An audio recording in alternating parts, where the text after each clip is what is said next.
I turned 220,000 Chase points into over $5,600 of travel, and in this video I'll show you exactly how I did it. And when I say $5,600, I'm not talking about the theoretical sticker price of a luxury hotel or first-class flight. I'm talking about cash that I would have otherwise spent on travel. I'll show you how I got this much value from my points, and I'll walk you through the specific methods that I used to find and book my travel. I'll show you an easy way that I could have gotten even more value from my points if I had a little bit more flexibility, and stick around because later in the video I'll share a few simple steps that anyone can take to easily get value like this out of Chase points, even if you're not an expert. This year, I got all 3 kids into space camp in Florida, so we're going to be camping out near the Kennedy Space Center for about a week. Now, when we go on family trips, we usually book 2 rooms in a mid-range hotel like a Hyatt Place, Courtyard by Marriott, or Hilton Garden Inn. But rather than pay almost $1,400 cash for our hotel stays, I used Chase points transferred to Hyatt to pay for 2 rooms for 4 nights. And this fall, we're taking the kids to Denmark, flying the entire family of 5 to Europe and back to visit Legoland. I used Chase points transferred to Virgin Atlantic to book all of our flights. Now, this adventure would have cost a total of $5,400 in airfare. Actually not that bad for a family of 5 to go to Europe, but I used Chase points to book all of it. Now, I was able to get this incredible value from my Chase points thanks to Chase's point transfer partners. Chase partners with 11 airlines and 3 hotel loyalty programs, and if you have certain credit cards, you can transfer the ultimate rewards you earn on your Chase credit cards to these programs. Once your points are transferred, they'll be airline miles or hotel points in a partner program, and you can then use them to book flights or hotel nights through these programs. And this is largely seen as the best way to use Chase points for maximum value. Now, to do this, you'll need one of 4 cards: the Chase Sapphire Preferred, the Ink Business Preferred, the Chase Sapphire Reserve, or the recently launched Chase Sapphire Reserve for Business. These cards are the only cards that allow you to transfer your points to Chase's airline and hotel partners. While the Chase Sapphire cards and the Ink Preferred are the only cards that let you transfer your points to partner programs, you can also earn ultimate rewards points on a bunch of Chase's no annual fee cards, including the Chase Freedom Unlimited, the Chase Freedom Flex, the Ink Business Cash Card, and the Ink Business Unlimited. But you can actually use the points that you earn on these no annual fee cards for the better redemption options available on the Sapphire and Ink Preferred cards if you move these points over to your premium Chase card.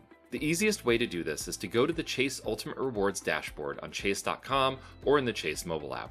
Under Manage Rewards, select Combine Points and then move your points over to your Chase Sapphire branded card or your Ink Preferred card.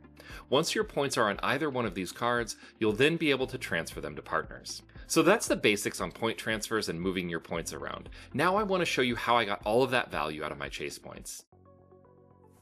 I mentioned that I got all 3 kids into space camp this year, so this summer we'll be heading down to the Kennedy Space Center in Florida for a week. And while there are plenty of hotel options in and around Orlando, we wanted to stay somewhere close to the Kennedy Space Center so that we didn't have to commute through Orlando's rush hour traffic every day in order to get the kids to and from camp. When we travel as a family, we generally stay in a family-friendly mid-scale hotel with a pool and a gym, like a Courtyard by Marriott, Hilton Garden Inn, or Hyatt Place. When you search at Hyatt.com, you can get a map of available properties, and if you search for points rates, you'll see the average nightly base rate alongside the cost in points. The Hyatt Place Titusville Kennedy Space Center seemed like the most convenient Hyatt property, and at 9,500 points a night for a 2-queen bedroom with a sofa bed, it was exactly what we needed, and we ended up booking 2 rooms for 4 nights using points. Now, I didn't have enough Hyatt points in my account to book our stay, but fortunately Hyatt is a transfer partner of Chase. I transferred 76,000 Chase points over to my Hyatt account in order to book our stay. This was a simple process using the Transfer Points to Partners option on my Chase Ink Preferred card. Within a few minutes, the 76,000 points showed up in my Hyatt account, and I could go ahead and complete our booking using my points. But how much value did we get from these bookings? Well, probably the easiest way to look at that is to look at the cash rate of the same room. Now, that $150 nightly rate that you see on the booking page is only part of the story. Some of that is because that's the cheapest, most restrictive, non-refundable rate available, but a lot of that is because of the taxes and fees, which in this case end up adding another 12% to the cost of the room, which you're not going to need to pay with the points rate. In the case of the Hyatt Place, the rate that we would have otherwise booked would have come to $680 all in per room for the entire stay, meaning for the 76,000 Chase points that we transferred to Hyatt to book our rooms, we saved $1,360 that we would have otherwise spent on this trip, getting us 1.8 cents of value out of each of our points. That's much better than the $760 of cash that we could have gotten from our points if we had redeemed them for cash back. But what a lot of people who talk about miles and points miss is that the value you're getting isn't the sticker price, but it's what you would have otherwise paid in cash. So it makes sense to look at the other options in the area, and if there's a better room available elsewhere for a much better cash rate, book that. When we looked at the other hotels where we might have stayed, the Hyatt place was actually the best option. The other cheaper options in the area had smaller rooms, didn't have the amenities we wanted, or charged more for the room types that we needed. At the end of the day, we would have ended up at the Hyatt place, regardless of whether we needed to pay in cash or points. Now, Hyatt is probably the Chase transfer partner that I use most because I can consistently get good value from my Chase points with transfers to Hyatt, and because searching for award nights with Hyatt doesn't require a lot of effort. Plus, Hyatt offers good value redemption options across the spectrum, from value brands to family-friendly mid-range hotels to high-end luxury properties. And although I got 1.8 cents of value from each of my points with this particular redemption, that's on the lower end of the value that I usually get from my Hyatt points.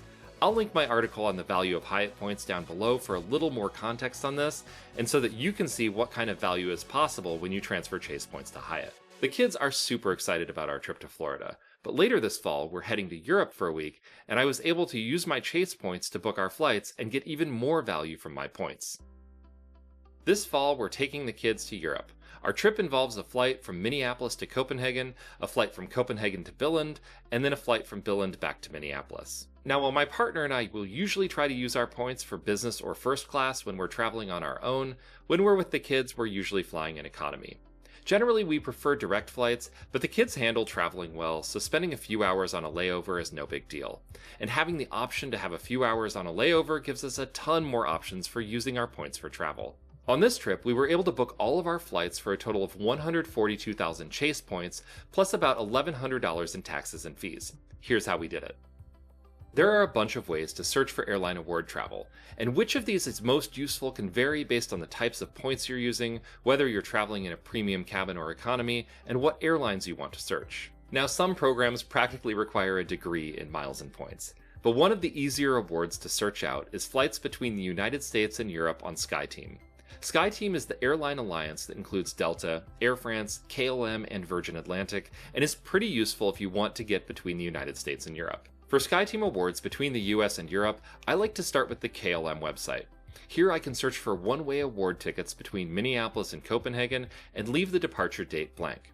If there are flights available within the next 6 months, this will usually give me a calendar that shows me what pricing is available on this route through Flying Blue, the frequent flyer program of Air France and KLM. On this route between Minneapolis and Copenhagen, Flying Blue charges 25,000 miles each way whenever a Saver award is available, and it looks like there's plenty of award space available in October. If I click through a date that works for me, I can see which flights I can get, and I can see the full price including the cash portion of the taxes and fees. 25,000 miles plus $133.40 in fees. Not bad. Now, Flying Blue is a Chase transfer partner, so I could transfer 25,000 Chase Ultimate Rewards points to Flying Blue and book that flight. But I know that Virgin Atlantic, also a Chase transfer partner, sometimes has even better pricing on this route, so let's take a look at that. Since I have a pretty good idea of when there will be cheaper pricing on this route, I can go to Virgin Atlantic and search for my travel dates directly. If I search the same day that I found that 25,000 mile flight on KLM's website, I can see that I can get that same flight for 15,000 Virgin Atlantic miles plus $37 in taxes and fees, and that's the flight I ended up booking to Europe. For this trip, I found all of our flights pretty much the same way, starting with the calendar on the KLM website and then searching for specific dates on the Virgin Atlantic website. And I ended up booking flights for 5 to Europe, a flight within Europe, and a flight back to the United States for 177,500 Virgin Atlantic miles, plus about $1,100 total in taxes and fees. Since Virgin Atlantic is a transfer partner with all of the major bank transferable points programs, I was planning on using my Capital One miles instead of my Chase points on this trip. But at the time we were ready to book our travel, Chase was offering a 25% transfer bonus to Virgin Atlantic, meaning that for every 1,000 Chase points I transferred to Virgin Atlantic, I would end up with 1,250 Virgin Atlantic points instead of the usual 1,000. That transfer bonus tipped the scales in favor of using Chase points for this redemption, so I ended up transferring 142,000 Chase points to get the points that I needed for our trip. Like with Hyatt, the transfer was nearly instantaneous, and I was able to book our travel on the Virgin Atlantic website using the miles I'd transferred over.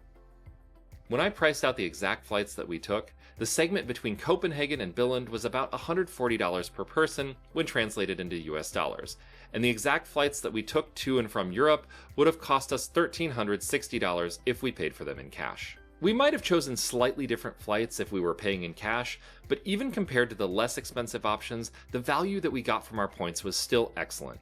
The lowest priced realistic flight options would have cost about $930 per person for a total of $4,650 round trip to Europe for a family of 5. That's a pretty good cash price. Add it all up, and the flights we would have booked for this trip, if we would have paid cash, would have totaled $5,350. Now, we did have to pay some taxes and fees on our award tickets, which ended up costing us about $1,130. So subtracting that amount from the cash price that we would have otherwise had to pay means we ended up getting $4,220 in net value from 142,000 Chase points, or just shy of 3 cents per point. When you're booking travel, the more flexibility you have, the more options you have to get a great deal.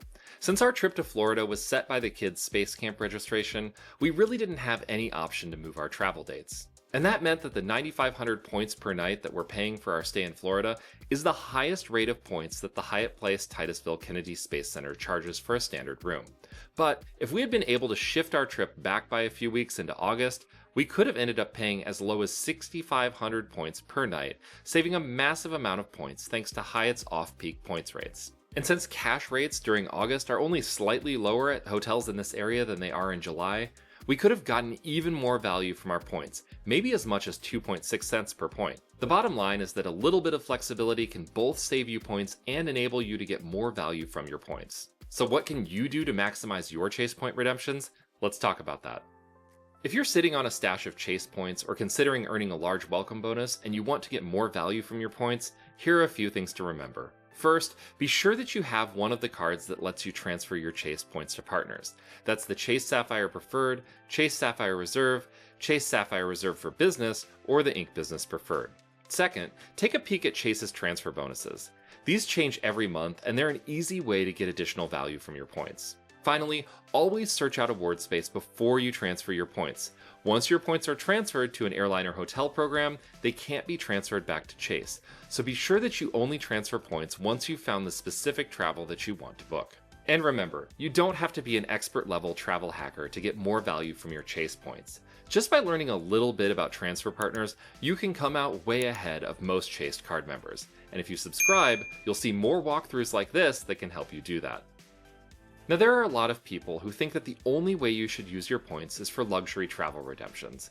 But what I hope you take away from this video is that you can get incredible value from your points even if you aren't booking luxury travel, and there are ways to use your points that are understandable without being a travel rewards expert. But the bottom line is that this summer I was able to get over $5,600 of real value out of 220,000 Chase points, and I did it with travel that was easy to book and that is well within the reach of anyone watching this video. I'm trying a few new things on my channel this month, so check out the links in the description for more on that.